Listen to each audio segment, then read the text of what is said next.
profesora, dirigente social, diplomática y constituyente panameña. Primera mujer en ser diputada de la Asamblea Nacional de Panamá por la provincia de Panamá y segunda vicepresidenta de la Asamblea Constituyente en 1946. Esa soy yo. Gumersinda Páez, primera mujer diputada de la Asamblea.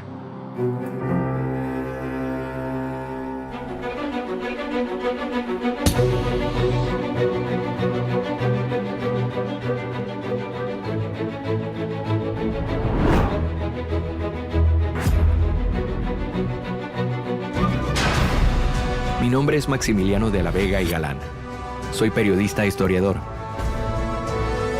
Tengo la rara habilidad de conectarme con personajes y episodios del pasado. Dicen que la historia la escriben los poderosos. Yo busco la verdad.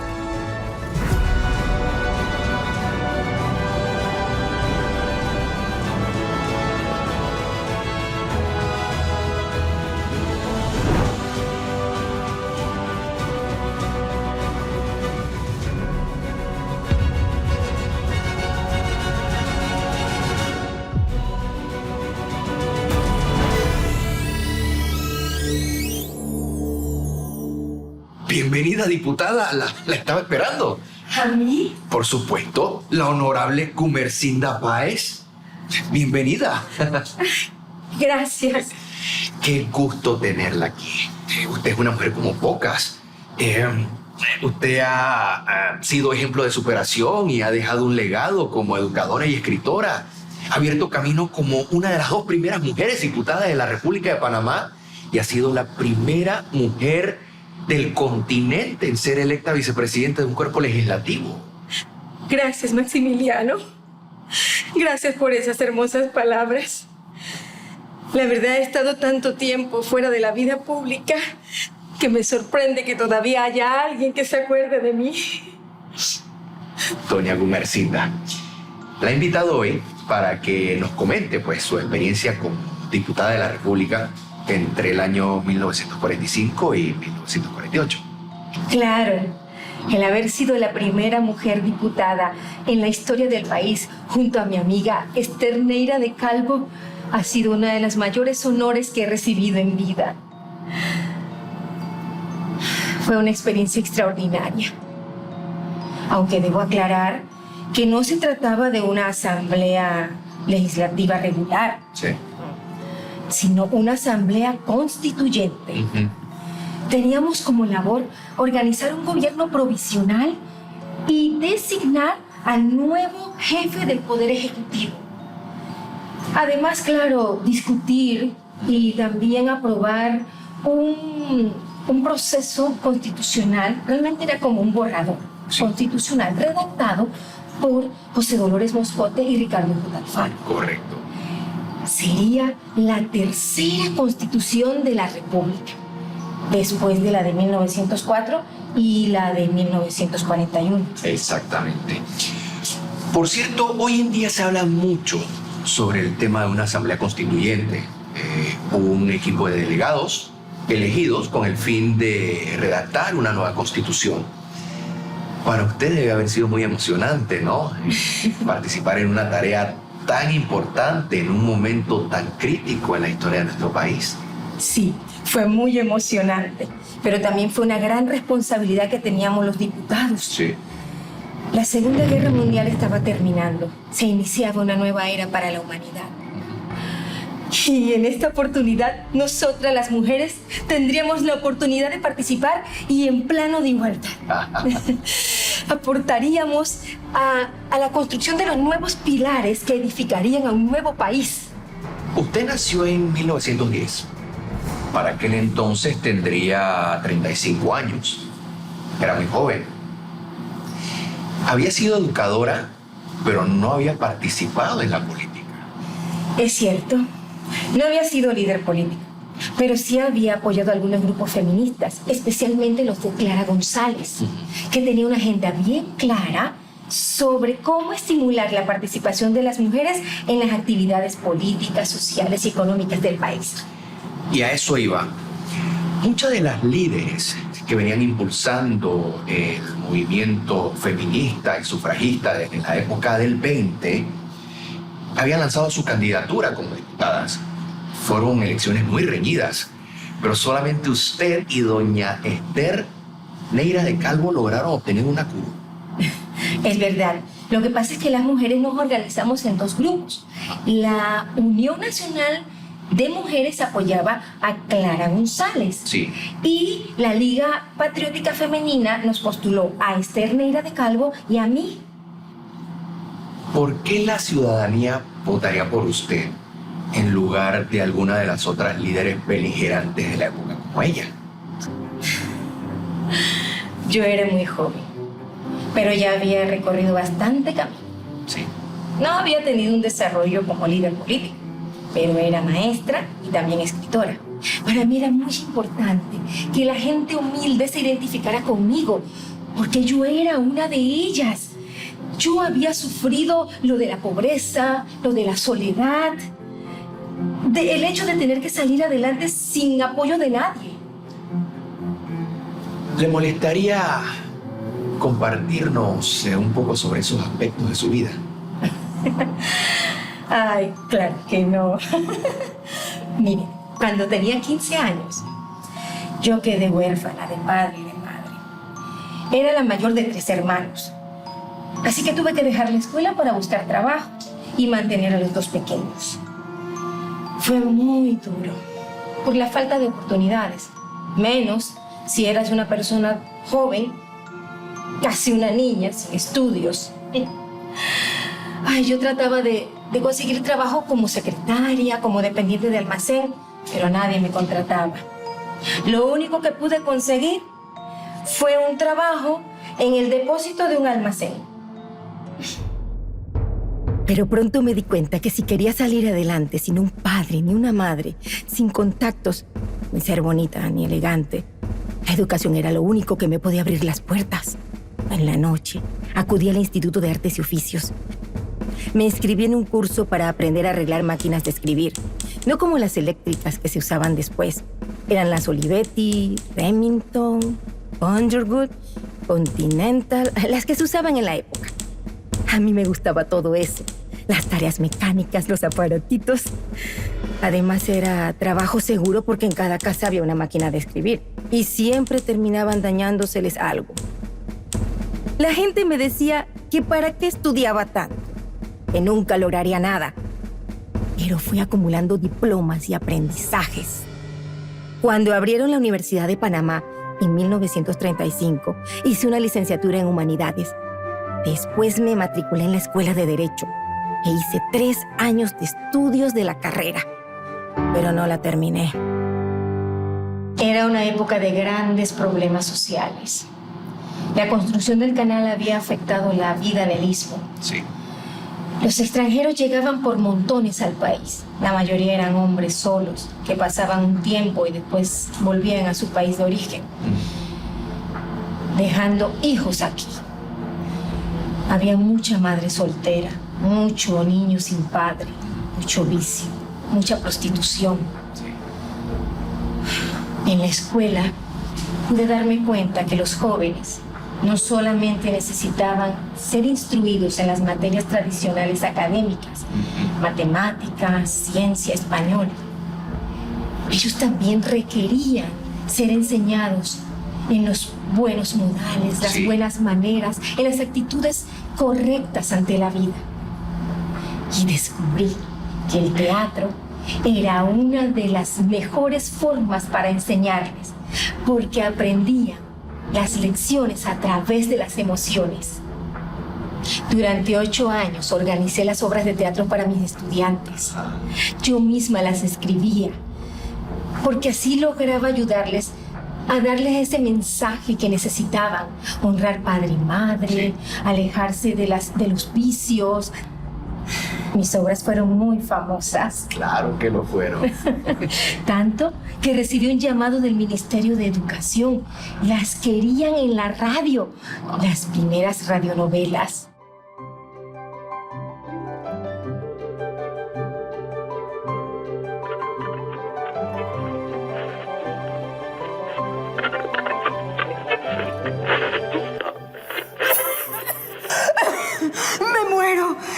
he visto a mi hijo en 10 años. Pase, adelante. Soy yo, mamá. José Antonio, acércate para que te vea. Mamá. Mamá. Ay, hijo, gracias por venir. Qué feliz me haces. No, mamá. No me lo agradezcas. He sido un ingrato al no haber venido antes. Usted que se esforzó tanto por mí. Y yo nunca la valoré. Ahora que la vida me trata mal, es que me doy cuenta de su valor. Que el único amor verdadero es el que profesa una madre. Hijo mío, no diga eso. Tienes una esposa y una hija. Una hijastra y una mujer que me abandonó. Pensar que me alejó de usted por culpa de aquella, porque se avergonzaba de sus orígenes humildes. Y ahora son ellas las que me abandonan y me desprecian. Nunca debía haberme alejado de usted, madre. Debía haberme sentido orgulloso de usted, de todo su trabajo. Perdóneme, perdóneme. Pero si yo ya te perdoné hace años, hijo. Ahora, dame la mano por última vez, porque me estoy muriendo. Adiós, hijo. No se muera, madre. No se muera, madre. No me dejes solo.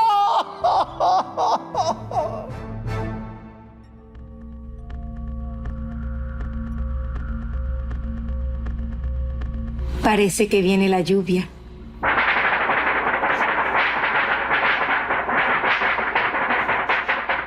Amor mío, no le hagas caso a la lluvia, que tengo que decirte algo.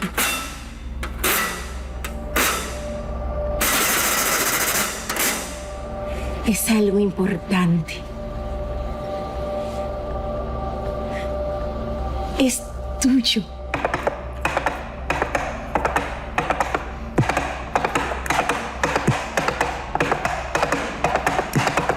No te vayas.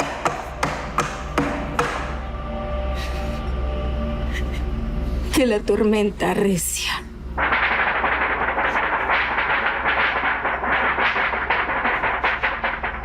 Hicimos 34 dramas en la radio. Familias enteras se sentaban a escucharlas. Tuvimos mucho impacto. Bueno, así fue que usted se dio a conocer, ¿no? Sí. El hecho de ser maestra y escritora de radionovelas me dio a conocer en la ciudad de Panamá. Especialmente entre las familias humildes que escuchaban las radionovelas. Los padres de familia me estimaban porque les estaba dando luces a sus hijos de llevar una vida mejor. Sí. Por eso, cuando se llamó a la constituyente, aparte de la Liga Patriótica Femenina, Sí. fui apoyada por el Partido Nacional Revolucionario. Yo acepté porque pensé que sería un buen ejemplo para mis estudiantes. Y al mismo tiempo, también podía ser algo útil para mi país. Pero, ¿por qué la política? ¿Por qué no continuar siendo maestra o guionista? Porque a través de la política podía llegar a más población. Ajá. Podía presentar la realidad que sufría la sociedad panameña profunda. Además, me preocupaba el futuro de mi país. Porque necesitábamos con urgencia una carta constituyente. La que teníamos vigente era ilegítima porque había sido impuesta por un cuestionado plebiscito en 1941. Entonces, era importante porque esta carta no comulgaba con los principios de fraternidad, igualdad y libertad que debían imperar en la sociedad panameña. ¿Qué era exactamente lo que no le gustaba de la Constitución del 41? Especialmente el artículo 61, que colocaba a las mujeres como ciudadanas de segunda categoría. Mira, aquí está. El artículo 61 decía: se consideran ciudadanos de la República a todo varón panameño mayor de 21 años. Esta Constitución le otorgaba a la Asamblea la responsabilidad de crear leyes que regularan los derechos políticos de las mujeres. Sí.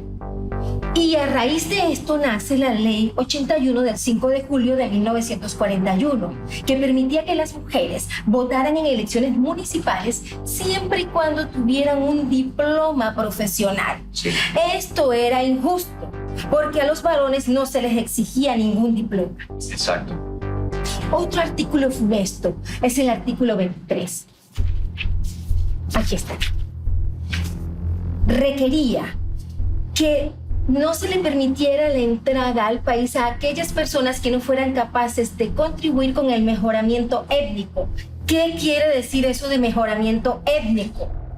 Además, prohibía que inmigraran personas de la raza negra, la raza amarilla, de los pueblos originarios de la India, de Asia Menor y del norte de África, y que sus hijos, que ya habían nacido aquí, fueran despojados de su ciudadanía panameña. Eso fue una canallada. Esta constitución hizo mucho daño. Exactamente. Ahora, cuénteme de la asamblea. Las mujeres lograron participar en las elecciones para elegir a los diputados gracias a la decisión del presidente Ricardo Adolfo de la Guardia. Sin embargo, muchos sectores de la población todavía estaban en contra de que las mujeres tuvieran participación en la vida pública, mucho menos perseguir una carrera. ¿Aceptaron los diputados la presencia de mujeres sin ningún tipo de prejuicio? Algunos más, otros menos, pero no tengo queja del comportamiento de mis compañeros. ¿Y cómo eran esos debates? ¿Acalorados? Sí, muy acalorados, porque los diputados éramos diferentes, todos veníamos de ambientes distintos. Recuerdo una, por ejemplo, una que tuve con mi amigo Diógenes de la Rosa.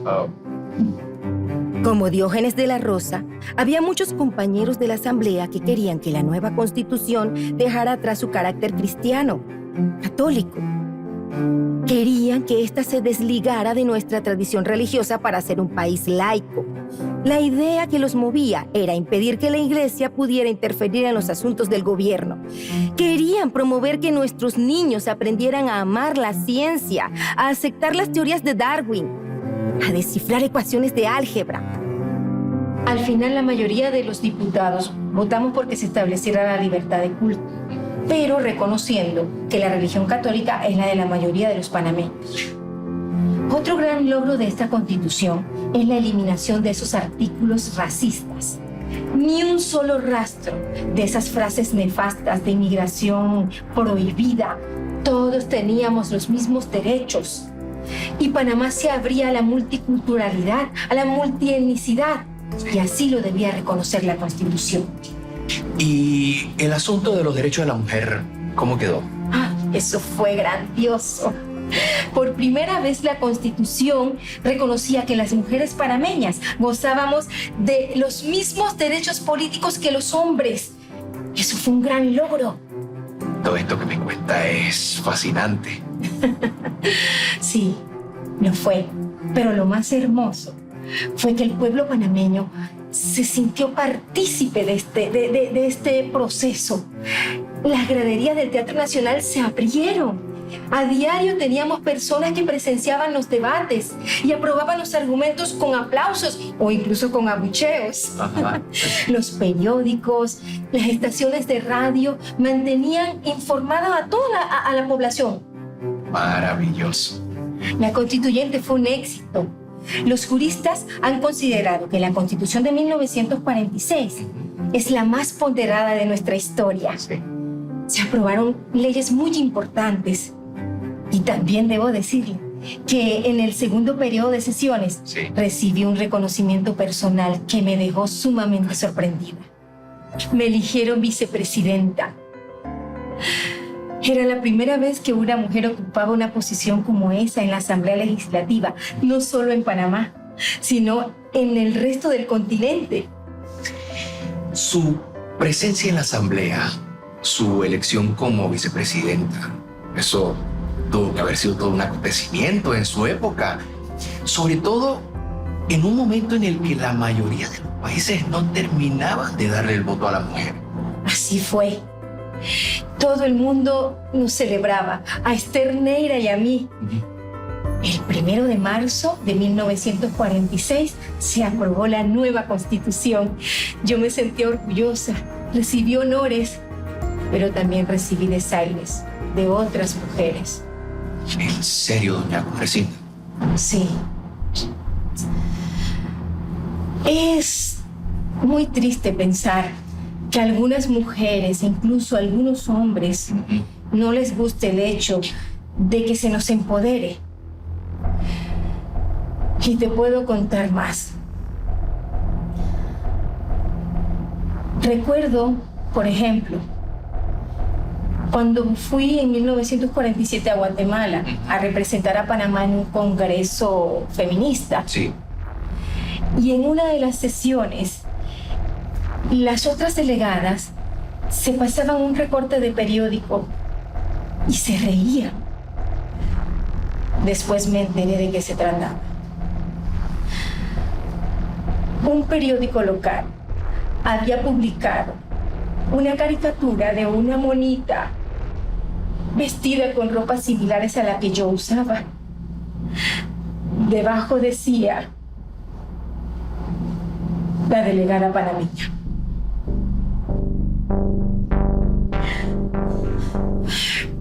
En otra ocasión, me pidieron que fuera a México a representar a Panamá en una reunión internacional. Pero me enteré que la esposa del embajador de Panamá en México dijo que no quería que fuera yo la que representara a Panamá, que quería a alguien con mejor presencia. De verdad que es deplorable que personas supuestamente educadas sean capaces de comportarse de esa manera. ¿Qué te puedo decir? Nuestras sociedades latinoamericanas se desarrollaron bajo el amparo de leyes muy racistas y discriminadoras, Sí. en el que el europeo tenía la supremacía, acceso al poder y a las riquezas. Los mulatos, los mestizos debían conformarse con una posición de subordinación.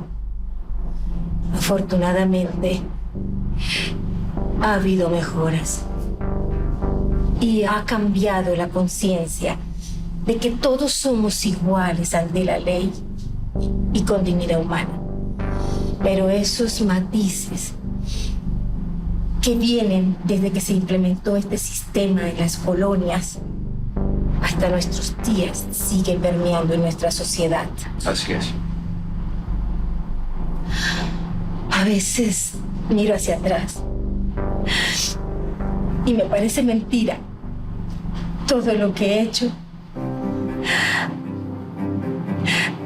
todo lo que he podido resistir, todas esas pruebas y seguir hacia adelante.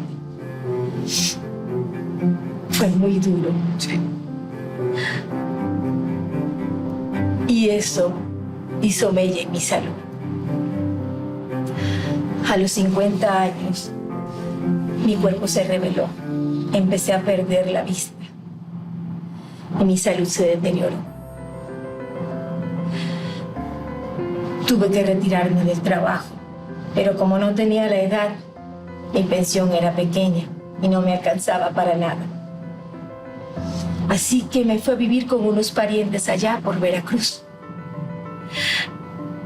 Y allí pasé mis últimos años. Por eso te decía que no podía creer que alguien todavía se acordara de mí. Usted no ha sido olvidada, doña Gumersinda. Su nombre está escrito con letras de oro en la historia panameña. Y su ejemplo de superación queda para las futuras generaciones de este país. Gracias, mi hija. Gracias.